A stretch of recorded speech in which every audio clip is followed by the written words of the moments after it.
In my life, I've met many different holy people, teachers, maybe enlightened beings. And no two of them were alike. Each one is completely unique vibration.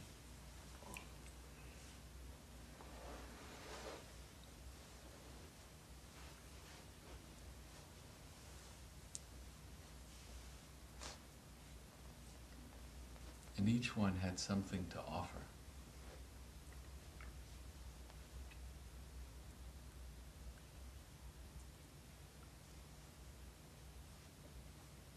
But there was one who comes to mind tonight, or maybe comes to heart, if you will.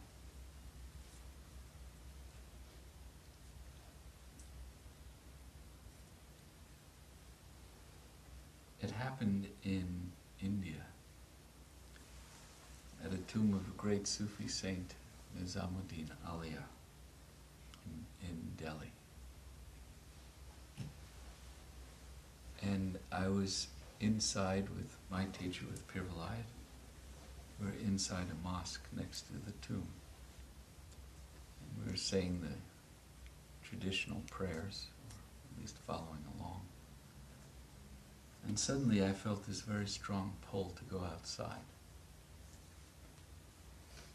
And you don't leave the prayers in the middle normally, but it was so strong. So I went outside. And there was a man standing opposite the tomb. And he was just staring at the tomb. He was dressed in funny clothing.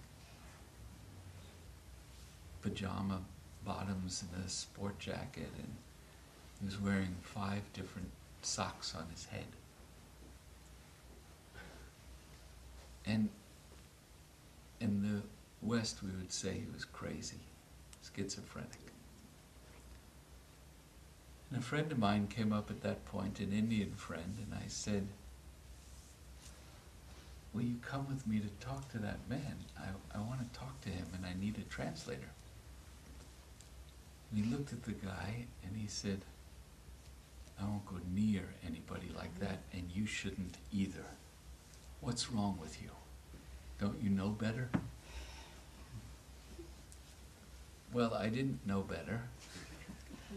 I thought, I'll just stand next to him, and so what if we can't talk? At least he'll maybe see me, or something like that. And he was a real dervish. There are many who call themselves dervishes, but he was a real dervish, someone lost in God consciousness. He was just staring at the tomb. And I went and I stood next to him, which it scared me. I mean, it scared me when my friend said that. But I stood next to him, and when I was about a foot or two away, I felt enormous heat coming out of him, real physical heat. I could feel my body was getting hot. And I thought, wow, I have no idea what's going on here. I mean, I don't remember my thoughts moment by moment, but I know I was pretty shocked. But he didn't shoo me away. He just stood there. And I was standing there, and he never looked at me. And I wanted him to see me, not from an ego perspective. I wanted him to see, I'm here, can you offer me something? I want something. But I didn't know what to say because I couldn't speak Urdu and I couldn't speak Hindi.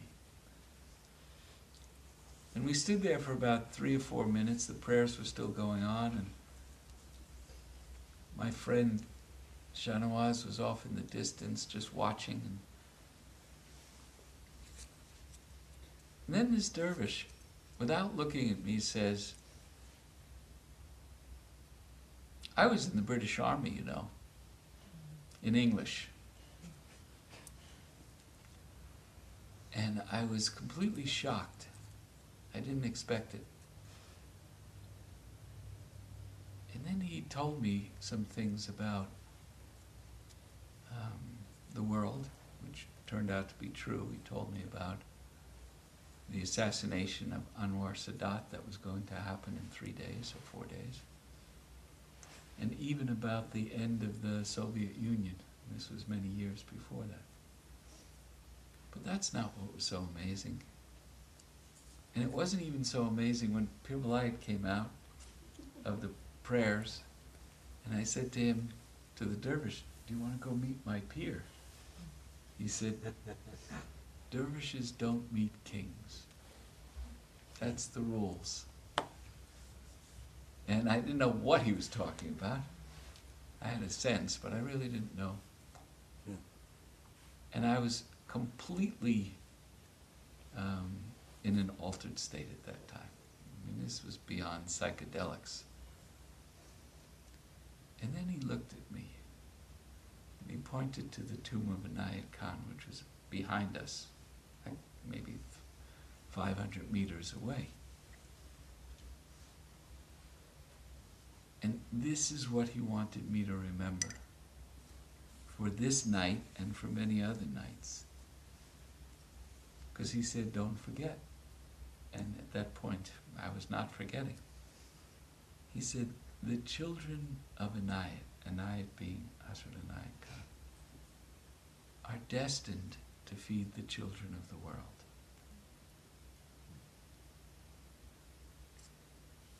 So, Inayat means grace, you know. The children of grace are destined, they must feed those who are not of grace. Even though you can say everybody is, but you know what I mean, those who are suffering.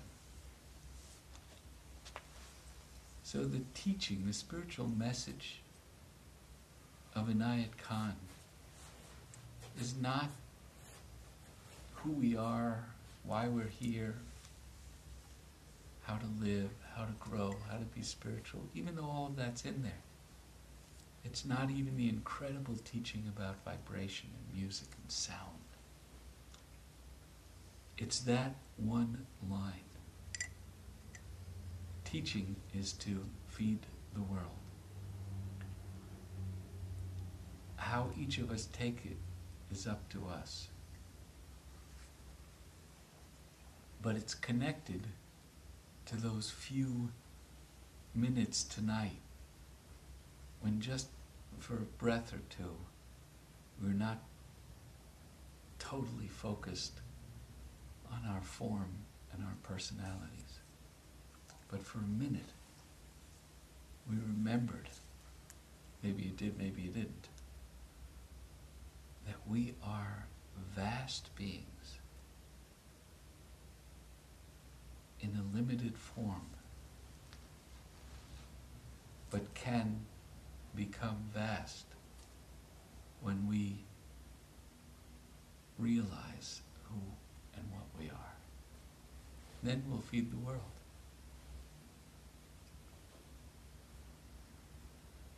You know, sometimes I tell that story and I can tell it on one night and that story is really funny.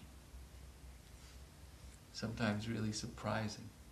But this dervish came tonight, and he did not want to be funny or surprising. He was offering the blessing of depth, the gift of depth, for each of us.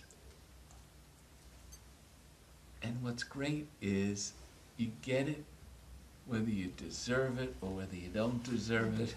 You know, there's no Santa's list. Everybody gets it tonight. Everybody gets this blessing.